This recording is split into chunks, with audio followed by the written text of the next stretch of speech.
Athenian Venture Partners is a venture capital company based in Athens. Karl Elderkin is the founder and managing partner of the company and is here to talk with us about its growing investments. Thanks so much for being here. Thanks for having me here this evening. So first I want to ask, Athenian Venture Partners is a venture capital company. Just briefly, what is a venture capital company? A venture capital firm is a firm that provides capital and assistance to companies that want to take their business to the next level. So typically a business may get off the ground and be in need of those things, and we provide them. And it's based here in Athens. Why is it based here? Well, that's a long story. I'll try to give you the short version. Back in the 90s, the OU Foundation had founded a couple of companies that came out of technologies based here in Athens. And when they needed capital, they left the state, with the exception of one company called Diagnostic Hybrids that you may be familiar with. Several of the trustees of the foundation got together and sponsored Athenian Venture Partners to get off the ground. They provided us a loan, and we got the firm started in 1997. We repaid that loan, and we've gone on now to raise 4 funds that we currently manage. Now, does a small town-based company based out of Athens versus in a bigger city like New York or Boston, does that make a difference?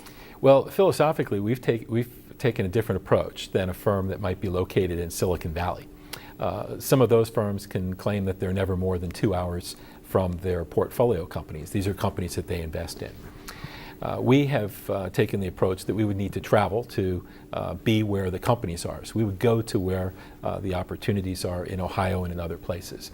As we grew the business, we recognized that there was a need to be in other places outside of Ohio. So we currently have partners with offices in California and in Boston as well.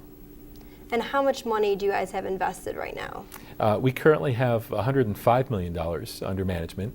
We've grown that into about $250 million, and we currently have about $15 million left to invest. Okay, well, you just answered my next question, so 15 left. And is one of Athenian's investments in Manta is in Columbus. What is Manta, and why are you supporting it? Oh, Manta is an investment that we started to make. Our first tranche or investment was about 12 years ago. And at that time, the company was providing business information and access for people that wanted to receive reports and things like that over the internet. As the Google search phenomenon developed, the business grew and changed, and now it is the largest place in the world to get information on small and medium-sized businesses, and it provides a social media opportunity for businesses to be involved with one another. Okay, and just lastly, the U.S. economy is getting better, but as you know, it's not great. So how is that affecting your company? Well, as you know, innovation continues to progress during good economic times and bad economic times. It takes many years for our companies to go from the germination stage to maturity, where we would sell it or we would take it public on the public markets. And of course, everyone's heard about LinkedIn last year, and everyone's got their eye on Facebook right now. That's an exit for those investors. So things that we're investing in now, we expect that will mature years from now. So we're laying the seeds during any economic period. One of the advantages we have right now is that there's a supply and demand equation between capital and access to capital and opportunities. The opportunities keep coming. The supply of capital has diminished. So for us, that means more opportunity. Okay. All right. Well, Mr. Elderkin, thank you so much for joining us in studio tonight. We really appreciate it. Thank you.